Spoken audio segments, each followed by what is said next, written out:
नमस्कार, आप देख रहे हैं भारत टाइम्स न्यूज और मैं हूं आपके साथ कंचन। जैन श्वेतांबा तेरा पंथ धर्म संघ के वर्तमान दीप्यमान महासूर्य अध्यात्मवेता आचार्य श्री महाशमन जी के सूरत शहर में चतुर्मास करने से सूरत की ही सूरत बदल गई है। डायमंड व सिल्क सिटी के रूप में विख्यात ये शहर आध्यात्मिक शहर के रूप में भी विख्यापित हो रहा है। आचार्य श्री की मंगल सनिधि में वर्तमान में तेरा पंथ धर्म संघ की संस्था शिरोमणि तेरापंथी महासभा के त्रिदिवसीय सभा प्रतिनिधि सम्मेलन का आयोजन हो रहा है। इसमें देश विदेश के लगभग 525 क्षेत्रों में 1800 से अधिक संभागी बन रहे हैं। सम्मेलन के दूसरे दिन शुक्रवार को भी महावीर संवत्सरण उपस्थित श्रद्धालुओं के साथ प्रतिनिधि संभागियों से जनार्कीन बना हुआ था। शांति दूत आचार्य श्री महाशमन जी ने आयारो आगमन के माध्यम से उपस्थित विशाल जनमेदनी को पावन पाथ्य प्रदान करते हुए कहा कि आदमी के जीवन में यौवन महत्वपूर्ण होता है। इस अवस्था में बहुत कार्य किया जा सकता है।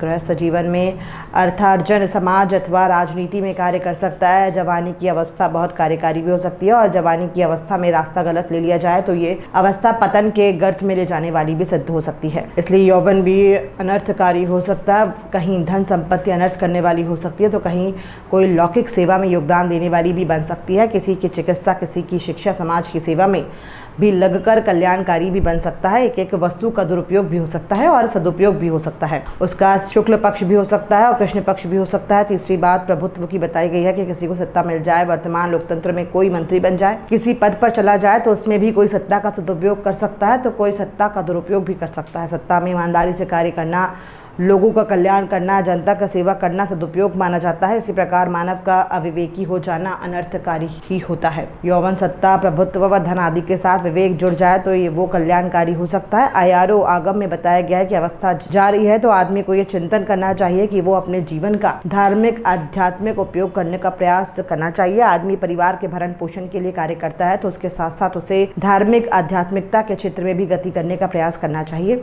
जीवन और परिवार को चलाने के लिए अन्य कार्य करने के साथ समय समय पर धार्मिक अनुष्ठान जैसे सामायिक ध्यान, जप आदि में समय लगाने का प्रयास करना चाहिए। जितना समय मिल सके अपने धार्मिक कार्य से जुड़ने का प्रयास करना चाहिए। इस प्रकार आदमी की जवानी पर धर्म का अंकुश बना रहे। वृद्धावस्था आने पर तो आदमी को अपना अधिक से अधिक समय धार्मिकता में लगाने का प्रयास करना चाहिए। उम्र और जवानी की जागरूकता के साथ सदुपयोग करने का प्रयास करना चाहिए।